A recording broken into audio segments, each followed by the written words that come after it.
Donc, en tout cas, l'idée, c'est vraiment de ne pas résister au changement et de l'accompagner.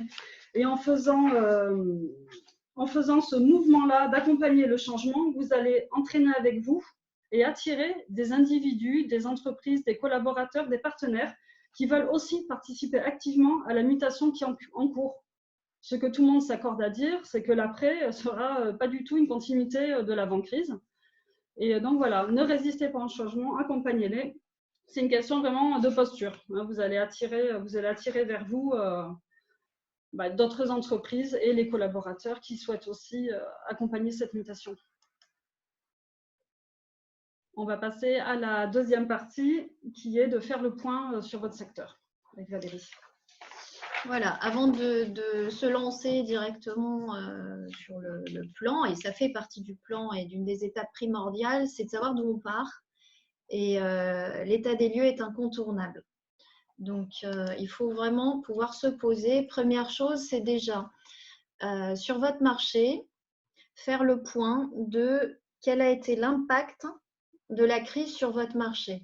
Donc, bien entendu, l'idée, c'est de se renseigner, d'être vraiment à l'écoute et pas uniquement son angle de vue à soi.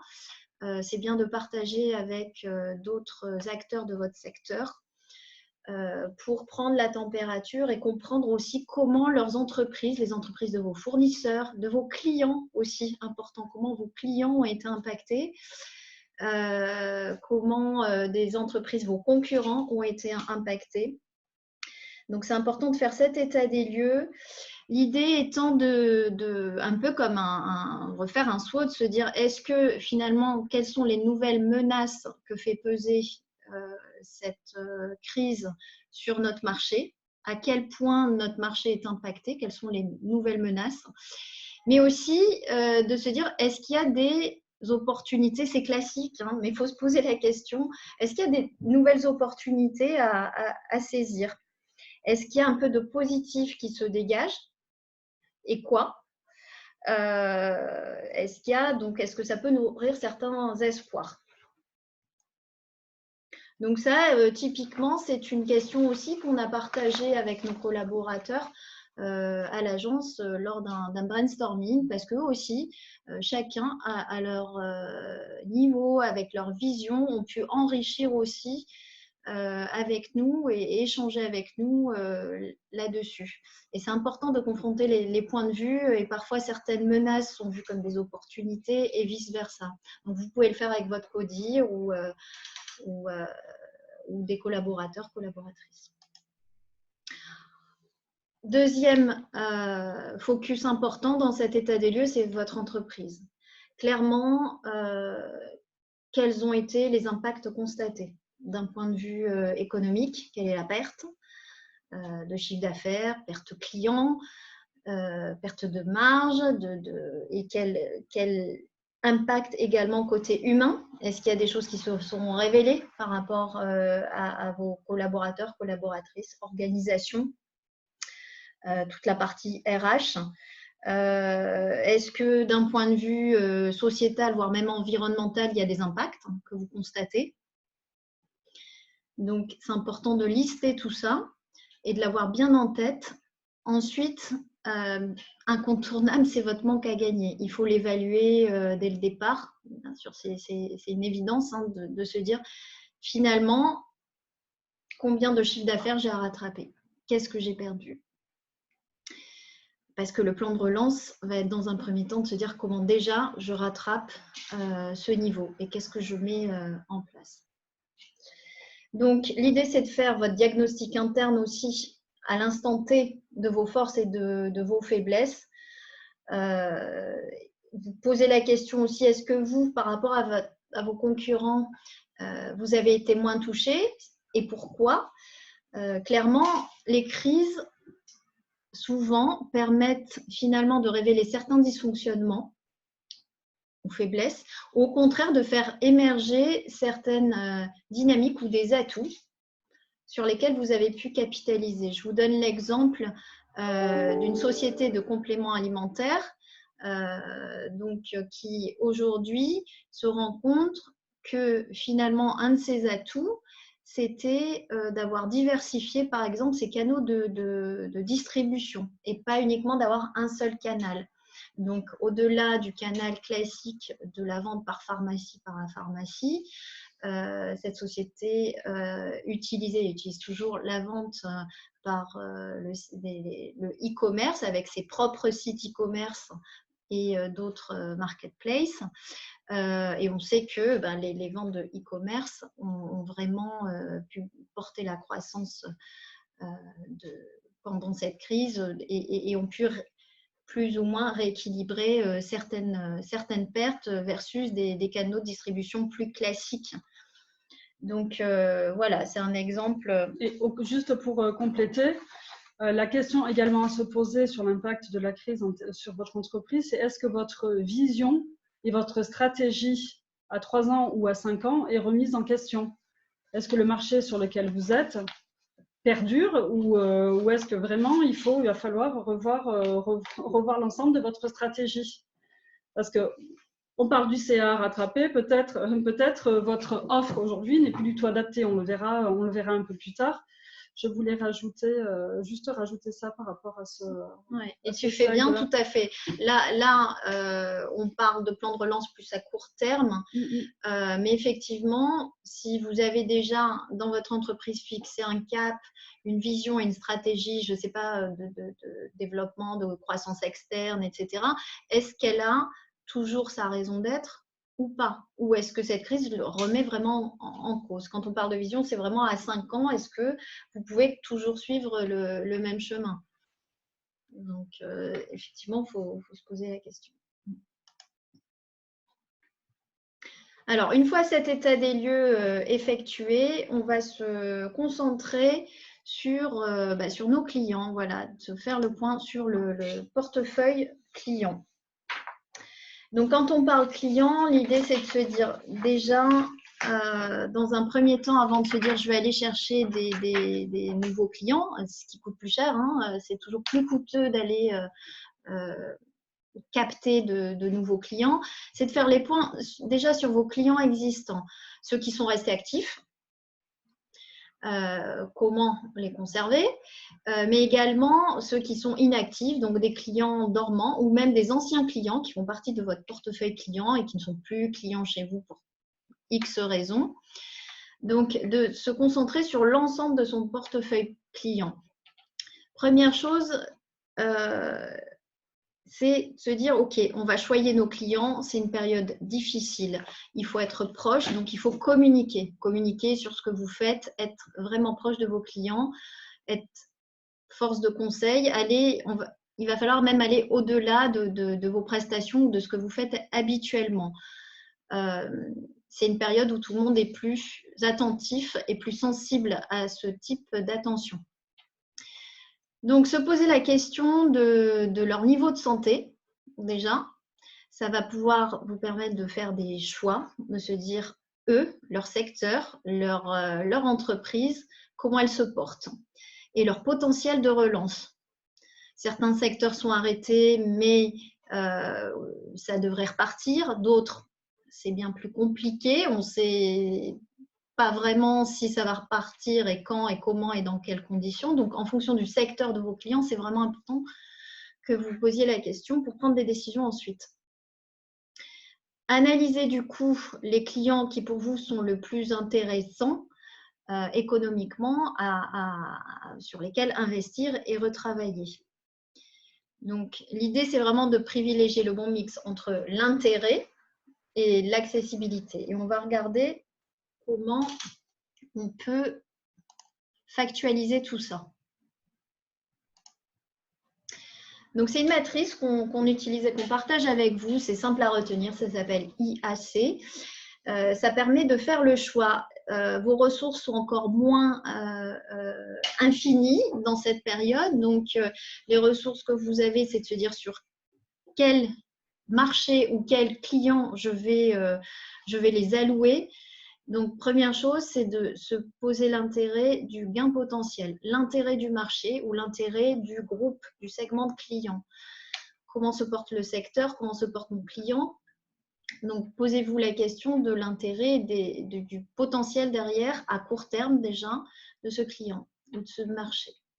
Deuxième chose, c'est d'évaluer. Vous pouvez faire un système de notes, hein, très simple.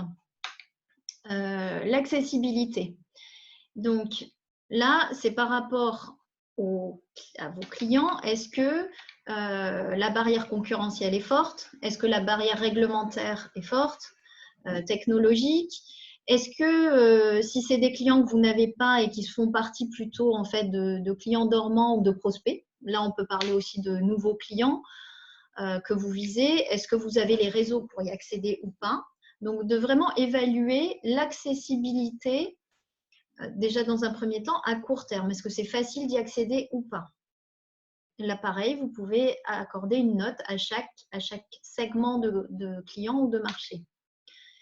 Enfin, le C, c'est pour capacité de l'entreprise.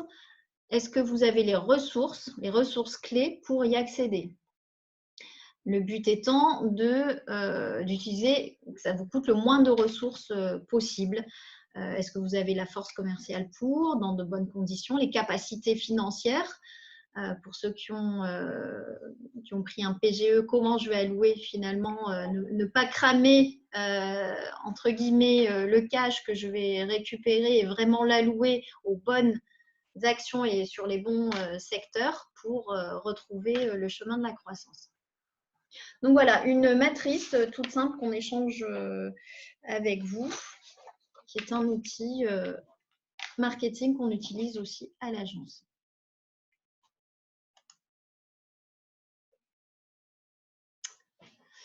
Alors, une fois qu'on a fait le point sur nos clients, il est important de travailler sur l'offre.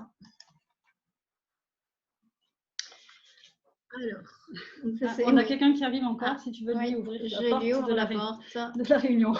Bienvenue à ceux qui viennent d'arriver. Donc, on a vu le point sur les clients. C'est bon, c'est parti.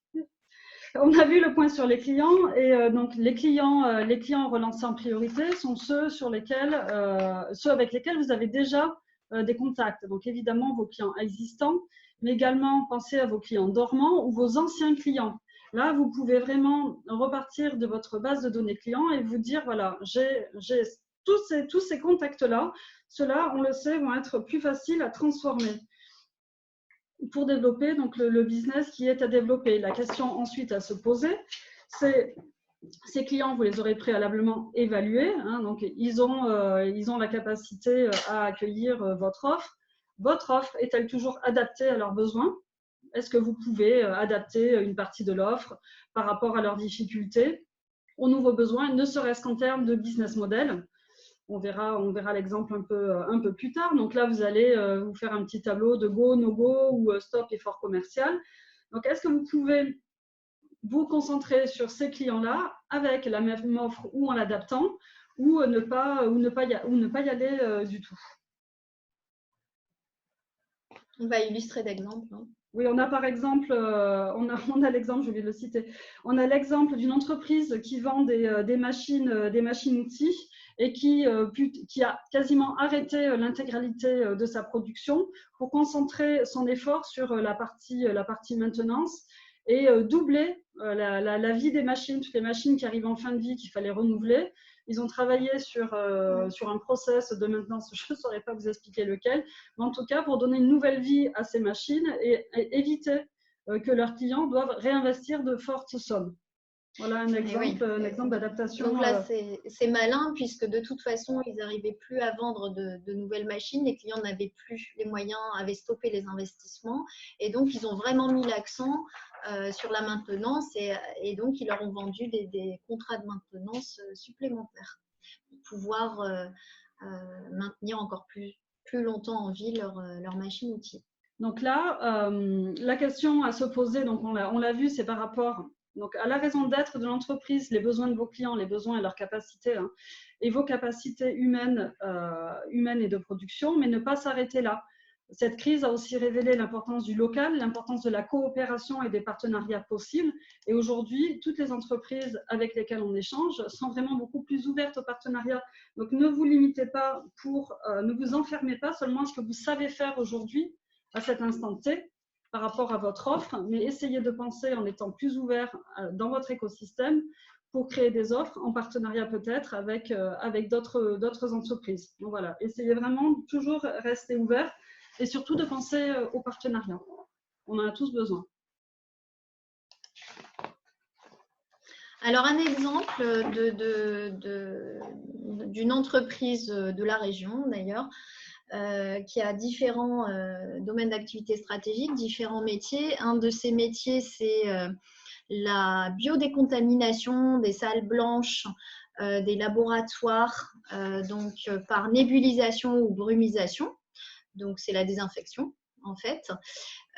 Et cette société est également présente dans la GMS, dans la grande distribution, les grandes surfaces, où là, ils font tout à fait autre chose. Ils nébulisent les produits frais, les fruits et légumes. C'est ce que vous voyez souvent, le nuage de fraîcheur que vous voyez au-dessus des fruits et légumes, par exemple, dans les supermarchés.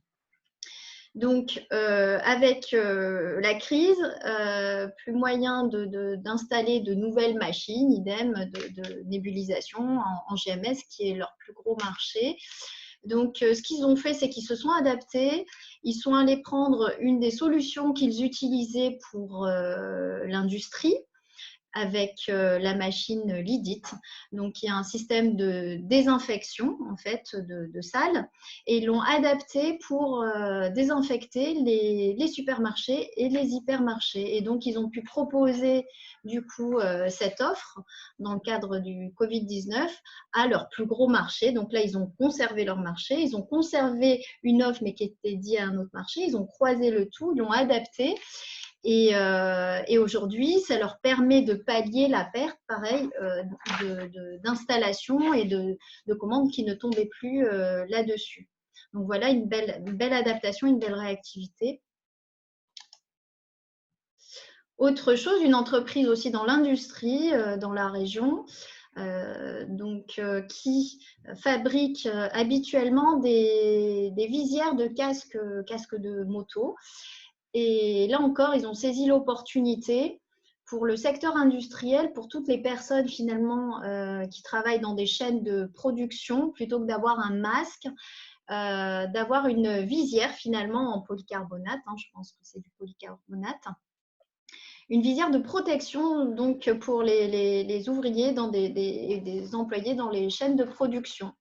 Donc, ils ont créé un nouveau produit car ils avaient l'outil de production, ils avaient le savoir-faire. Donc là, ils se sont appuyés sur ces atouts-là. C'est un nouveau marché, par contre, pour eux. Et donc là, ils ont fait appel à leur réseau pour développer et les demandes explosent. Donc, ils vont devoir augmenter, ils vont investir même dans l'outil industriel pour augmenter la cadence et répondre aux commandes qui ne cessent d'affluer. On continue les exemples avec la société Peradotto Publicité qui, depuis quelques jours, quelques semaines, après des brainstorming d'équipe, a lancé des hygiaphones, des solutions également de marquage au sol et d'étiquetage par rapport à la réglementation Covid-19, avec des messages positifs. Donc, c'est également une adaptation de leurs produits par rapport à leurs compétences et à leurs capacités industrielles. Donc, ils avaient la matière, ils ont une partie du savoir-faire et ils ont vraiment développé une nouvelle offre sur un marché sur lequel ils n'étaient pas. Parce qu'aujourd'hui, ils sont plus en événementiel. Donc là, ils vont pouvoir toucher également des entreprises qui, jusqu'à présent, ne travaillaient pas avec eux. En réaction au marché, on a aussi VIP Studio 360, qui est une société de production de vidéos, qui a, elle, fait évoluer son business model. Donc, les vidéos, d'habitude, se budgètent en 1 ou 2 fois. Là, ce qu'ils proposent depuis le début de la crise, c'est un étalement du paiement, une offre gratuite sans engagement, du leasing, avec des services complémentaires pour éviter et préserver la trésorerie de leurs clients. Et la vidéo, on le sait, est très importante, étant donné l'importance du digital depuis le début de la crise, avec le ralentissement de toutes les réunions et de tout ce qui pouvait se faire dans la vie réelle, on va dire. Donc, les entreprises peuvent continuer à investir en vidéo, et c'est bien, sans que ça leur grève trop le budget. Donc, adaptation du business model face à la crise. Voilà. Oui, ça aussi, il faut y penser. L'adaptation du business model, là, avec un partenariat bancaire, en l'occurrence. Donc, pour conclure sur l'adaptation de l'offre, donc adapter votre offre, c'est également adapter votre approche commerciale pour donner un nouvel élan à votre société et créer de nouvelles opportunités.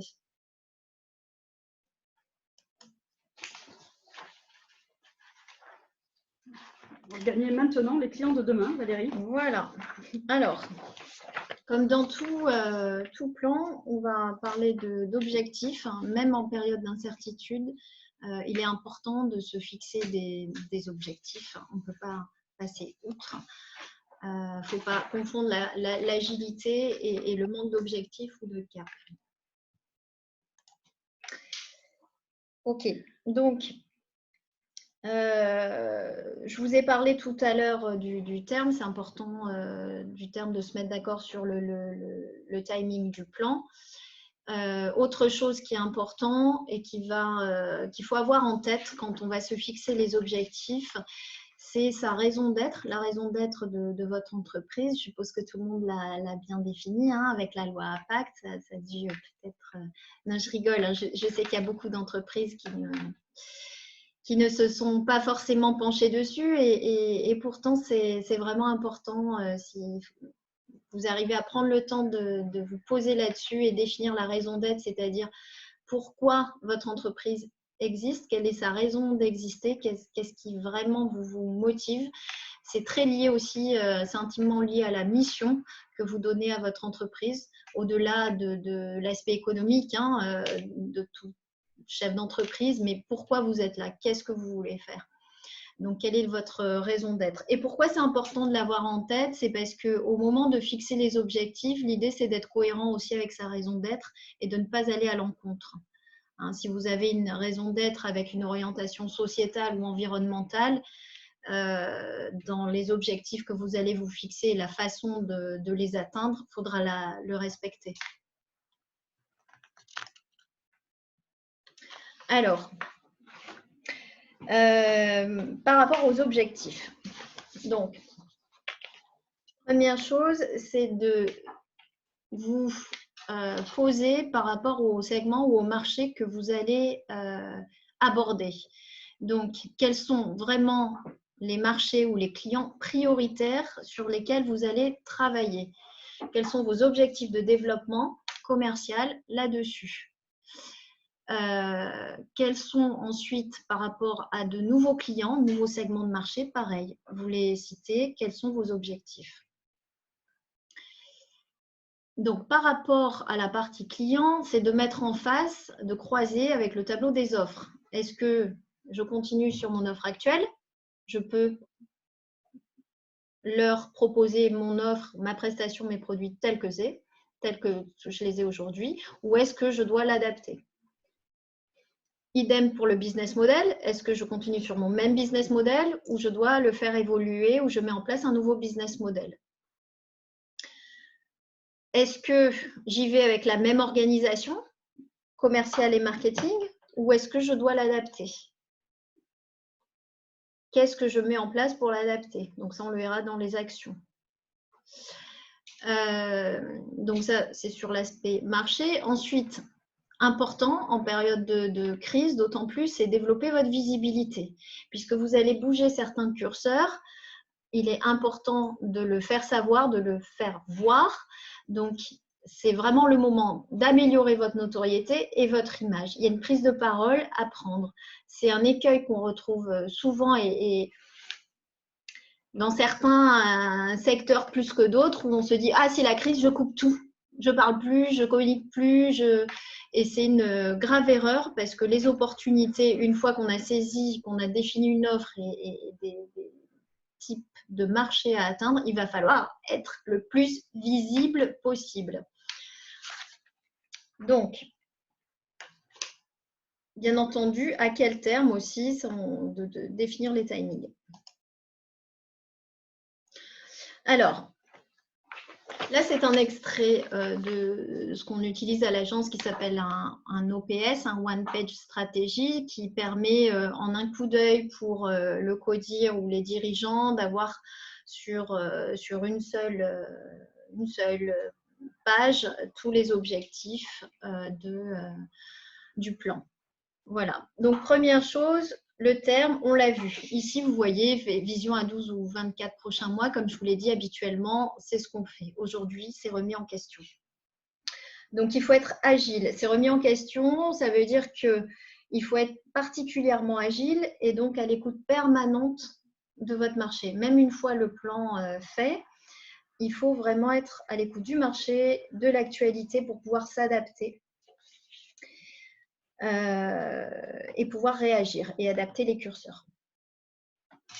Ensuite, donc une fois que ces objectifs sont définis, le budget. Très important de se dire quel budget je vais consacrer à ce plan. Donc, j'ai certaines ressources, comment je vais les allouer? Comment je vais les allouer de la façon la plus efficace possible? Donc, ça veut dire combien aussi ce plan doit me rapporter. Si je mets en place et je décide d'aller sur un marché avec telle offre et mettre en place telle action, combien j'espère qu'il me rapporte. Alors vous allez dire, on ne sait pas, on ne peut pas savoir, mais c'est important de se fixer l'objectif parce que du coup, vous allez aussi équilibrer les ressources et le budget à y consacrer. Donc, on voit ici, je ne sais pas si vous voyez ma souris en fait sur l'écran, mais sinon c'est à droite. En tout cas, c'est à ma droite. Les principaux key metrics, ce qu'on appelle les KPI, les indicateurs de performance. Donc, c'est important de se fixer aussi des indicateurs. Si vous avez peut-être déjà ça, un tableau de bord avec les ratios et les indicateurs clés de performance, il va falloir les adapter à votre plan et vraiment que ce soit cohérent par rapport aux objectifs que vous vous fixez. Donc, voilà pour les objectifs, la partie objectifs. Alors, un exemple ici, donc c'est un franchiseur qui s'appelle l'Atelier Papy, c'est une enseigne nationale qui est donc franchiseur de boulangerie et snacking, qui lui, justement dans ses objectifs, donc là, je vais parler en B2B, donc l'objectif de cette enseigne, de ce franchiseur, c'est de recruter des franchisés. Donc, il aurait pu se dire, tiens, c'est la crise, je retire tous mes investissements en marketing et commerciaux. Donc là, au contraire, il s'est dit, c'est vraiment une opportunité. Tout le monde, tous mes potentiels franchisés vont être sur Internet, comme tout le monde, hein, en train de rechercher des idées. Ça va remettre en cause pour certaines personnes leur métier, de se dire tiens, est-ce que je continue à faire ce que je fais ou je fais autre chose, ou je veux être mon propre patron. Et donc, au contraire, donc on a investi encore plus en action marketing, de communication et de visibilité pour aller chercher ce type de cible. Et donc, il y a eu un vrai renfort du budget communication, et puis ça paye, on peut vous le dire, puisque c'est un de nos clients, où les demandes affluent, les demandes de franchisés, de potentiels franchisés, ont été multipliées par 4 par rapport à avant la crise. Donc, ce n'est pas négligeable.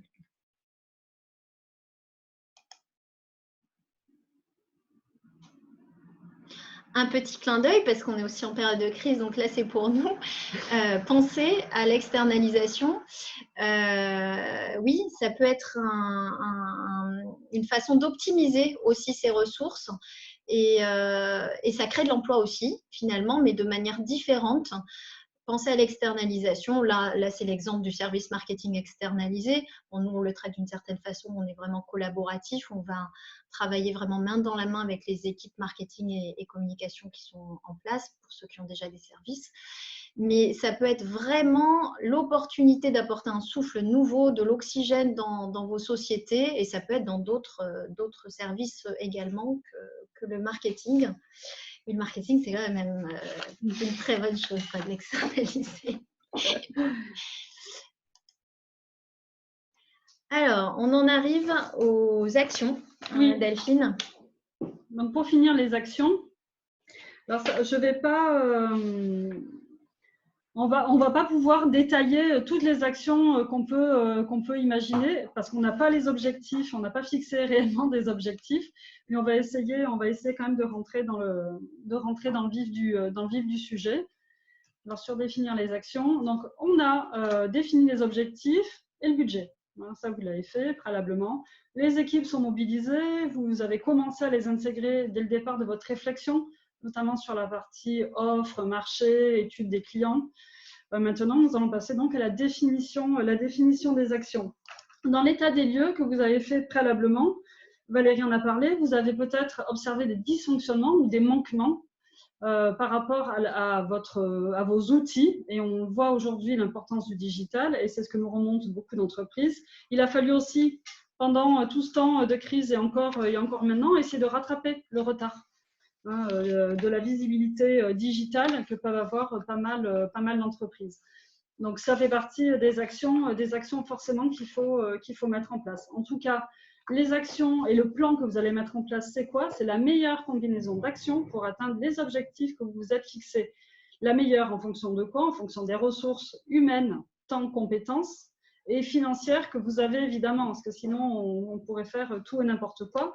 Et quand j'entends compétences, c'est pareil, hein, pensez partenariat, pensez réseau, ne pensez pas qu'à vos compétences internes. Et externalisation. Et externalisation aussi, mais et voilà, vraiment essayez sur les ressources de vous ouvrir. Donc là, de manière très simple, et parce qu'il faut de toute façon, et c'est important de poser à un moment les choses et de les écrire. Donc vous avez vos objectifs, toc, toc, toc, vous les listez. Face à chaque objectif, vous allez lister une série d'actions. Qui dans l'équipe va en être responsable? Quand l'action doit être terminée, mise en ligne ou produite, selon le type d'action. Et le budget, à chaque fois, qui va être alloué. Donc, c'est important de poser les choses parce que votre premier objectif, c'est votre objectif prioritaire. Il doit avoir plus d'actions et plus de budget que les objectifs suivants parce que c'est celui-là qui doit vous rapporter aussi le plus de chiffre d'affaires, le meilleur retour sur investissement. On a vraiment une vision business de l'action. Communiquer pour communiquer, c'est bien, mais c'est vraiment pas suffisant. Vous allez fixer un objectif qui sera précis, vendre à mes clients actuels qui utilisent tel produit, tel type de produit, et en vendre, j'en sais rien, 10 pour 100 000 euros, pour 200 000 euros, pour 1 million. Voilà, ça c'est un objectif. L'objectif, il est précis, il est chiffré. Au centre, donc fixer les objectifs, c'est fait. Maintenant, les actions, la plus simple façon et la plus créative possible, c'est de travailler en atelier de réflexion collaboratif avec votre équipe. Vous pouvez le faire à distance si vous n'avez pas encore intégré les personnes. On utilise Klaxoon, qui est une très bonne solution pour mettre en place des brainstorming à distance. Et la méthode du mind mapping, donc au centre votre objectif, et ensuite les idées fusent, et par catégorie d'idées, vous rangez des idées secondaires. Ça permet vraiment, en mode projet, d'avoir une bonne vision et vraiment de brainstormer efficacement. Donc, au centre l'objectif et autour toutes les actions qui seront triées. Et à la fin, vous pourrez faire un peu le marché dans l'ensemble de ce qui aura été produit. Et ce qui a été produit n'est jamais inutile. Hein. Ça peut être également utilisé plus tard par rapport à votre activité. En tout cas, le fait d'impliquer les collaborateurs, c'est aussi de les remotiver, de les remettre dans le bain. Hein. Certains se sont arrêtés en chômage partiel. Et on aura aussi, et toutes ces réunions qu'on organise avec eux permettra aussi de mesurer leur motivation et leur envie. Hein, on parle de ça, il y a le savoir-faire, mais le savoir-être et l'envie, la motivation, c'est quand même ce qui est de plus important. Et là, on verra assez facilement l'implication et l'envie de chacun. Oui, c'est un bon moment aussi pour faire le tri et voilà, de voir qui s'implique vraiment, qui est motivé et qui l'est moins. Voilà, en cette période de crise dans les équipes. Juste pour rajouter sur cet aspect de réflexion collaborative, il peut être très intéressant Et c'est l'occasion, en période de crise, de vous ouvrir, sortir du cadre et de la consanguinité, on va dire, de votre marché ou de votre secteur, et d'inviter à cette réflexion des gens de votre réseau, des gens de confiance, bien entendu, mais qui peuvent apporter aussi plus de créativité, remettre en question des habitudes que vous allez avoir d'actions tout de suite, toutes faites, de réflexes, parce qu'il y a des réflexes qui naissent dans chaque marché, chaque secteur, chaque entreprise. Tiens, pour tel objectif, voilà, on fait ça habituellement. Et d'introduire dans ces sessions de brainstorming des gens extérieurs, ça fait une différence énorme. C'est ce qu'on appelle, nous, l'open marketing, où du coup, non seulement la créativité, mais l'efficience derrière est vraiment prouvée.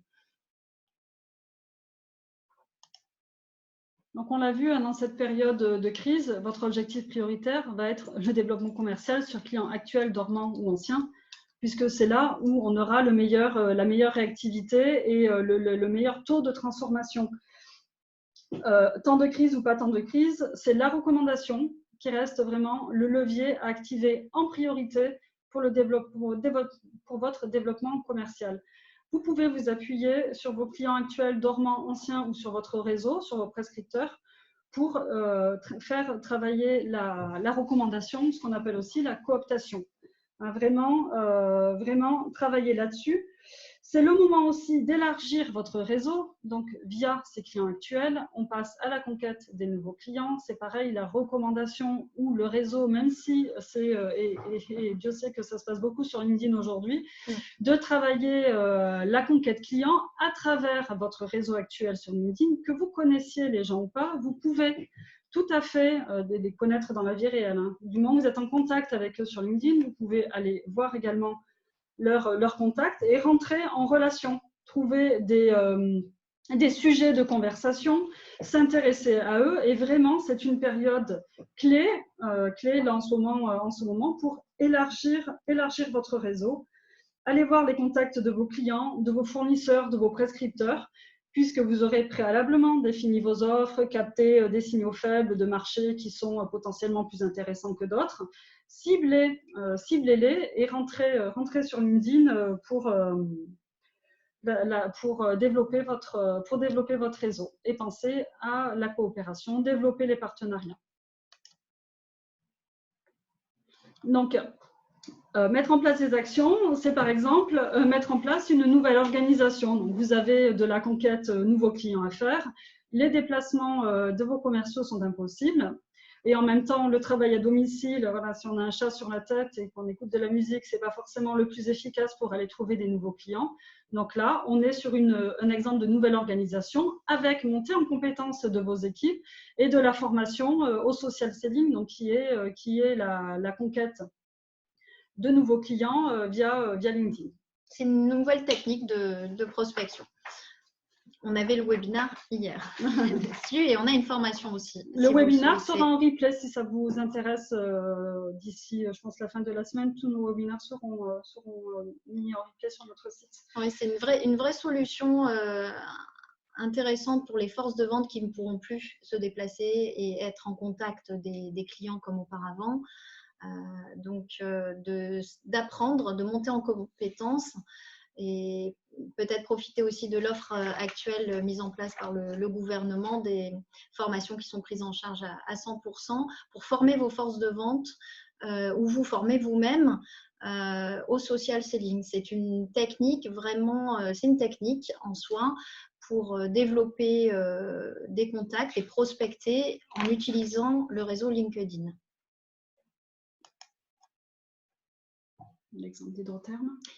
Alors, exemple d'une société en génie climatique où là, la société intervient sur différents marchés qui sont le luxe, la santé, l'industrie, le vinicole et le tertiaire.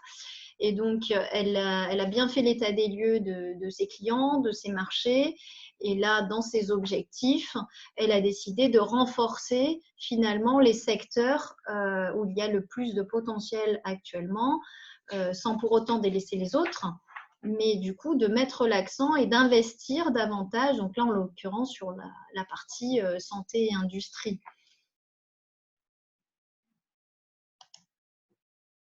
On est quasiment à la fin de la présentation. Pardon. En résumé, pour formaliser votre plan, donc fixer et prioriser vos objectifs, générer des idées en équipe, donc élargies, avec également des personnes de votre réseau, sélectionner les combinaisons d'actions, faisabilité, ressources, moyens, chiffrage, qui sont les plus efficaces à votre sens. Et ensuite, formaliser le plan de relance, les KPI et le planning. Le formaliser, pourquoi? Pour aussi mieux le communiquer et pour pouvoir mieux le faire évoluer en cas de changement de tendance. Donc, communiquer, communiquer, communiquer en interne et en externe. Il ne faut pas s'arrêter de communiquer. C'est important pour rassurer votre écosystème. Alors, le silence fait naître le doute engendre la peur, la panique, et la panique fait prendre de mauvaises décisions. Donc, en cas de crise, communiquer. Auprès de vos collaborateurs, c'est hyper important qu'ils sachent ce que vous êtes en train de mettre en place, de les impliquer. Auprès de vos clients aussi, c'est hyper important aussi de vos clients de savoir la même chose, qu'est-ce que vous faites, vers quoi vous allez, de communiquer à l'extérieur au plus grand nombre.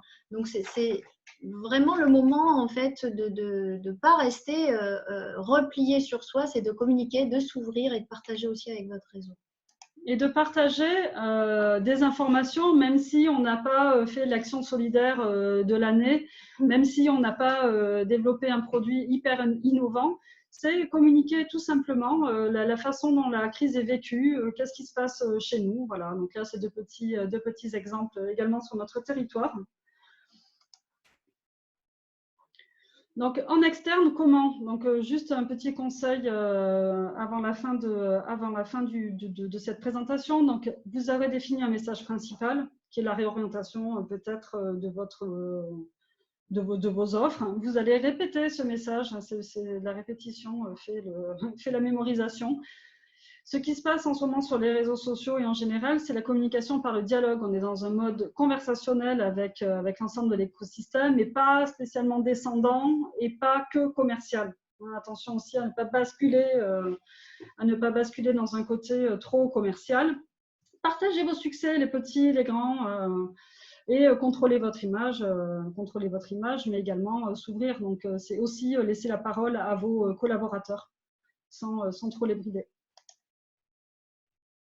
Donc là, ce sont d'autres exemples de communication qu'on peut avoir sur LinkedIn en ce moment, sur les actions qui sont entreprises par des sociétés. Voilà, on a un exemple en B2C, un peu pour changer. Oui, investissez sur les réseaux sociaux, investissez parce que tout le monde y est, même les réfractaires s'y sont mis, donc vos clients et potentiels clients y sont. Voilà, l'entreprise de demain est ouverte et agile, entourée d'experts audacieux et responsables.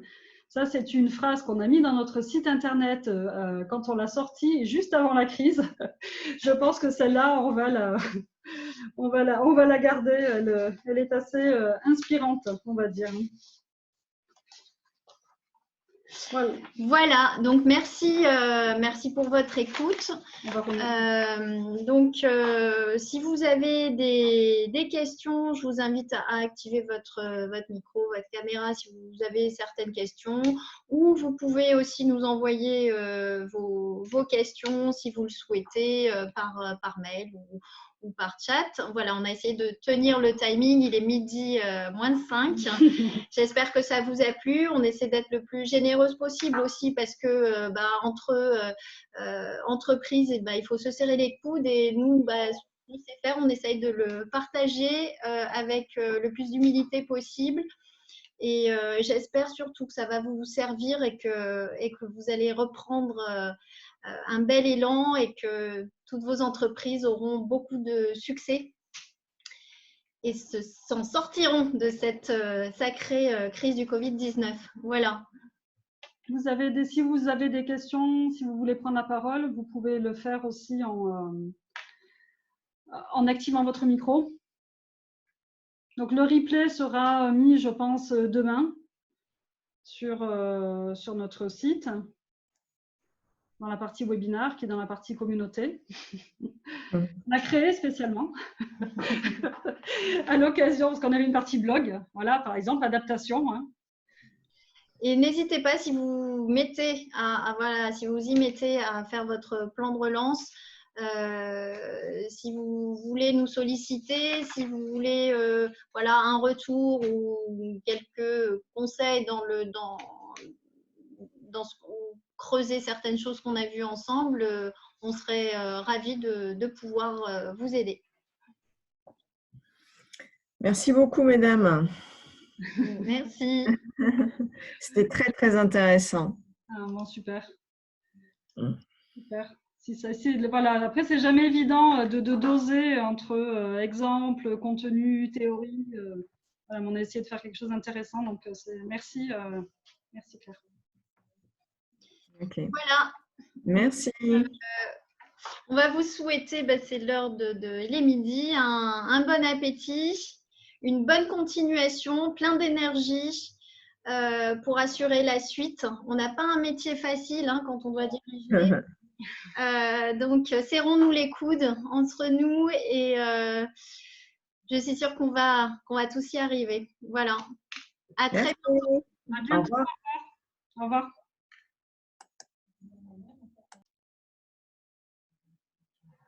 On peut pas mettre une...